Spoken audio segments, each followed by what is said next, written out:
Welcome, my name is Charles Warwe. I'm here with Madam Irene, who is a psychologist by profession, and we are privileged to have her, and she has dealt with various cases. And today we shall be looking at a topic that we've called, and we want to look at a topic that is affecting majority of our people, and especially in our society, that is suicide. And we are in a month of September, which I'm told is the month of suicide, where people remember the suicide and all that. And therefore we are going to look at suicide in relation to mental health. And because she is a psychologist, she's going to assist us a lot in that area. So welcome, Madam Irene. Thank you. And to start with, I want to ask on their behalf this question, because majority of the people I know, they have this question in their mind. What is suicide? Suicide is where one want to kill themselves, or they want to do away with their lives, maybe because they have felt hopeless, or they feel like the problem I'm going through, it's the only way to solve it is death. So most of the time the person think about suicide, and sit down, you think about it, you start telling yourself, people don't need me, I am not important. It also comes into you, you start maybe feeling like life is not worth living.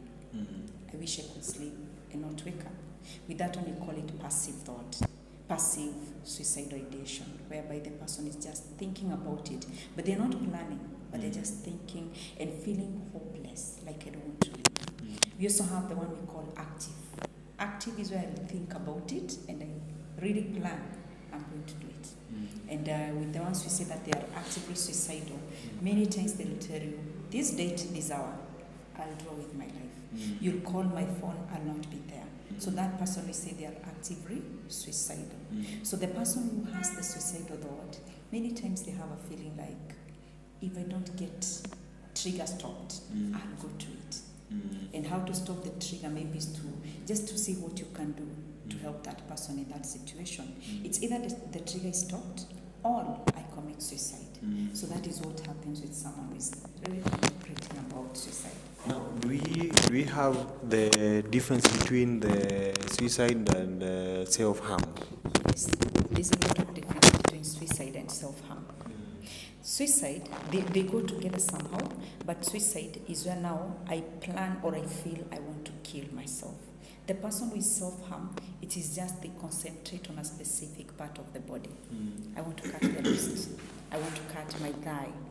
And the person who is doing that, most of the time we say they're going through emotional pain. When they feel like I cannot be able to really feel the pain, they do it now physical, where they'll decide, I want to burn my part of my hand so that I feel physically, I'm feeling pain. Or I want to cut my thigh, either using a razor blade or something. So most of the time, the person who is suicidal may do some several self-harm. The person who is self-harm may concentrate on self-harm but not think about suicidal. So they somehow relate. But this person, after persistent or many times of self-harm, they may start thinking, I want to commit suicide now. Because they test. If it is not very painful, they try to go another level. If it's not very painful, they may now even think, oh, so if I die, it's better. Yes. Now, do we have maybe the symptoms, the sign that we can check, and especially for us, maybe as a family, to identify maybe somebody is suicidal or maybe have some suicidal thought? What are some of the symptoms or the signs that we can observe? The sign we observe is the person start doing what you call, first they must be thinking a lot about death, and they'll hold a lot of discussion about death. They'll even ask you, how will you feel if I die today? To just test how you feel, so that they'll see, is it worth doing it? Is it not worth doing it? So a lot of their conversation, they'll bring in conversation about death. Another thing is that they're ready to isolate themselves. They don't want calls. They don't want to talk a lot with people. They start going to some self-isolation. This isolation helps them that you will not be able to think, I'm planning it. So that isolation comes in to just test, will people think about me in case I die? So they try to see the society or the family or the friends, what they will do. So they go to isolation. Another sign they are likely to do is sell their possession. Most of the time they look at something they really value, they want to give it out. At the times in their conversation, they can be saying goodbye. For example, if you call me next time and you find I'm not there, don't worry. I would like to say goodbye in case we'll meet again, it's okay. If we don't meet again, it's okay. So in their conversation, you're likely to find some of them bringing that goodbye.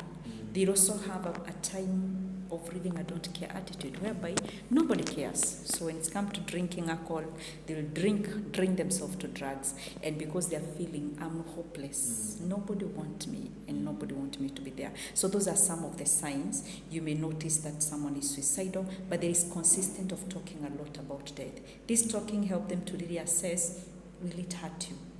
Will you feel anything? So if they notice that people are like, sikufe, or you can just die, then they will think about it and they will see whether to really go to actively suicidal.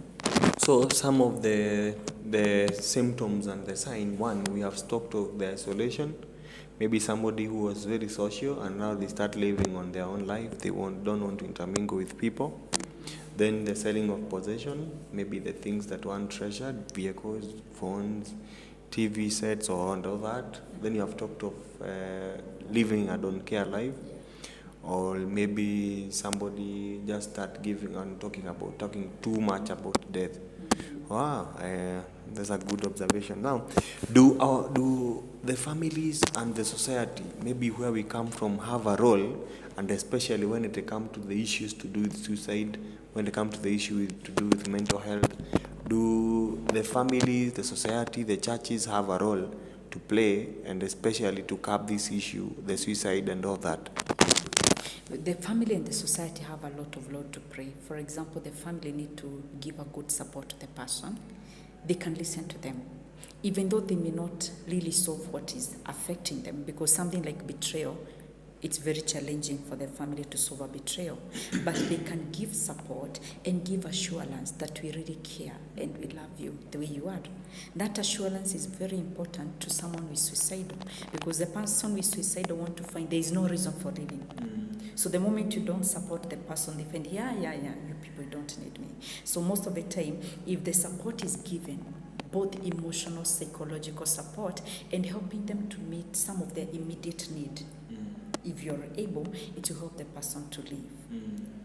Checking on them, calling them, knowing how they're doing. Even when they keep saying, I'm okay, I'm doing well, don't assume that they're okay.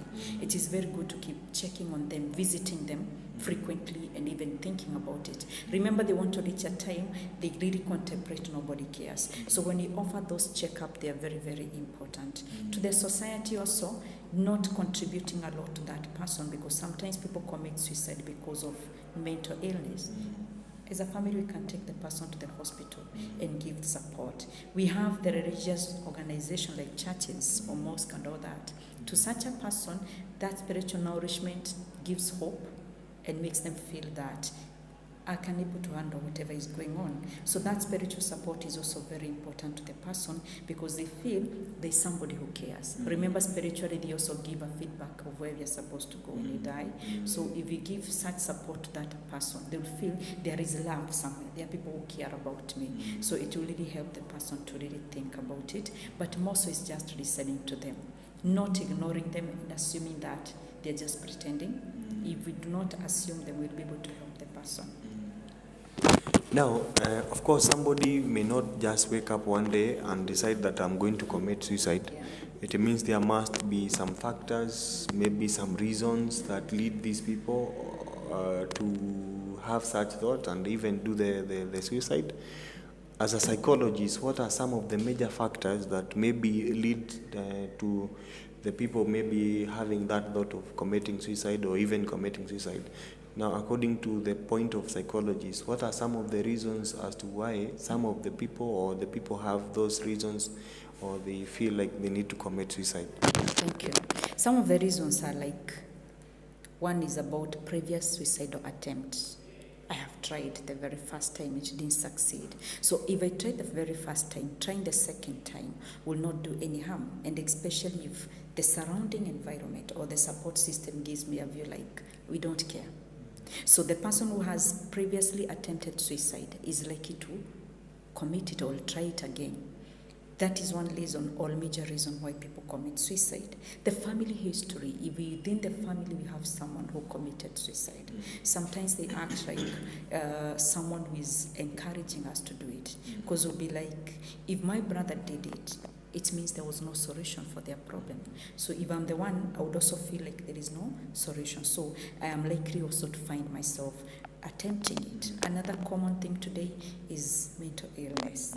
Mental illness like bipolar, depression, those conditions can highly contribute to someone being suicidal. And that is why we should not judge them a lot. Because sometimes when we judge them, which is also another role of the society, when we judge them, we don't give them a chance to really think that they are worth living. So that person could be going through mental illness. So it is also very good to seek professional help to help the person to be able to be diagnosed by psychiatric or a counselor, but mostly psychiatrics, they deal with the mental illness, to really clear out that this person is not mentally ill. So mental illness and the family history, previous attempt of suicide, at the same time, feeling of hopelessness, there's no hope, or feeling that suicide is the only solution. So when the person reaches there, they are ready to find themselves committing suicide. Today we have very many drugs. Some drugs really brings about someone or expose a person to some mental illness. For example, if I have any underlying mental illness, there are some of those drugs that I can consume and they make it to the signs and symptoms to appear in a someone. So in this case, the drug and drug addiction, some of them also contribute to that suicidal ideations. So it is very good to give support to that person and make sure that you are able to take them to a profession to help them diagnose what they are suffering from. Now, let's say, for example, there's somebody who is maybe suicidal or have a lot of suicidal thought, and maybe they have tried to help themselves. Do we have some measures that maybe one can have, or maybe a family can have to also protect these people from or help themselves out of this suicidal thought? Yeah. One of the things, as I said, listening to the person is very, very important. Give them a chance to express. And don't think the problem I represent is very small. To me, it's a mountain. To you, it looks like ujinga or something not making sense. But when you listen to that person, help them to be able to handle the situation. If you're not able to help them, ask them, do they have a way of coping with what is happening? Do they have a suggestion on how to deal with what is happening? Many times they may say they don't have. You can try to give suggestion and ask them how they feel about that. So one is listening to them, giving them an opportunity to explore whether they have a way they can cope with whatever they are going through. Another thing, give them a lot of support. Don't show them they're not important. Always let them know you really care as a family and you're really supportive to the person. There is another thing. You need to do away with those materials the person can use to harm themselves. If you live with someone who is suicidal, it is very good to make sure that anything they bring in the house or in the room, you need to look at it and ask them yourself whether they can use it. Because when I'm suicidal, there are those times I would look for anything. So you just need to make sure that the environment where the person is living does not have so many things that they can use to harm themselves, and to really keep checking where are some of those items. I once lived with someone who was suicidal, and you really have to be on your toe at times. Chip in the house when they're not expecting you, and you'll find you may rescue their life at that time, because they could have contemplated of doing it when you're away. So it is very good to even make people around to be aware that person is suicidal. If they are aware, they'll be able to monitor the person and keep trying to give a lot of assurance to the person for them to be able to cope. Now, of course, I have some few other questions. One is about the misconception or the myths. In everything that happens, there must be either misconception, some myths, some disbelief. What are some of the misconceptions that we have, and especially when it comes to suicidal thought and suicidal people?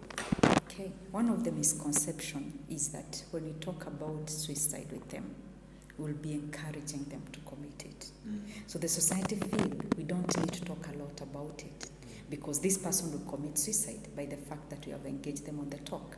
But most of the time, a person with suicide, the moment you expose them, it makes them not to go to that. When you make them talk about it, it reduces the aspect that they're going to commit suicide. But if you feel talking about it, the person find a way of committing suicide because they feel nobody is aware. So if I commit it, it will be very easy. But if you are aware, my brother is aware, my sister is aware, then the aspect of committing suicide somehow it reduces. And that urge reduces because many people are aware about it. Another misconception, the person is attention seeking. I'm seeking attention. So when I say I'm suicidal, everybody is like, unasema hivyo kila wakati. So, or you say that all the time. So most of the time that misconception makes people to feel that will not help the person because they are pretending or they are just seeking attention. They want people to know that they are going to commit suicide and to help them out. The other aspect the society also have is that the person is a pretender. They are pretending. They are not sick. They don't have any issue. Whatever they are going through is very small.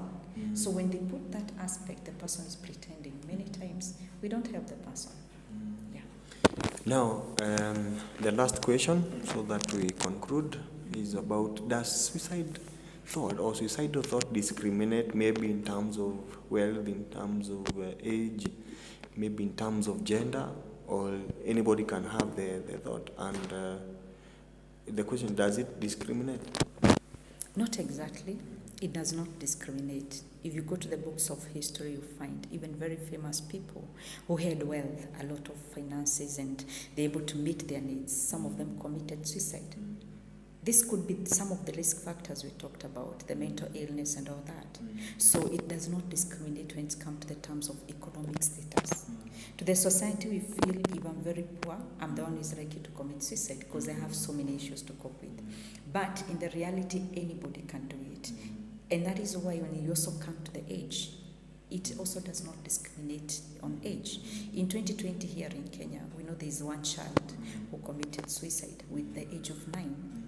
This tells you it does not discriminate on terms of age. We have also seen old people and young people committing suicide. Though in the society today, we may say that young people are highly affected, but even younger or old, they can still commit suicide. So it is good to take care of each other and support each other because we do not know what the person may be planning. Yes. So thank you, Irene. I believe it was a good session. Maybe you are there and you are having some suicidal thought, or maybe you live with somebody from our family, maybe from our society, who have some suicidal thought or is a suicidal. It is good to seek help and to open up and talk and tell somebody what you feel. And maybe also, as our psychologists have said, it's good if you are living with somebody who has some suicidal thought, it's good to let other people know that they have that issue and sometimes abruptly appear from nowhere, even without their notice, so that in case there is anything, you'll be able to rescue them. So thank you for your time. We hope that we have made some impact and we have talked to some of you, and also we have also talked to ourselves, because when you are having this conversation, we are also talking to ourselves because we also live in a society. Thank you. We are so grateful. Remember to visit the page of Irene called Kagiri Joki, and also you can visit my page written Charles Waroe. Thank you very much. Have a wonderful time.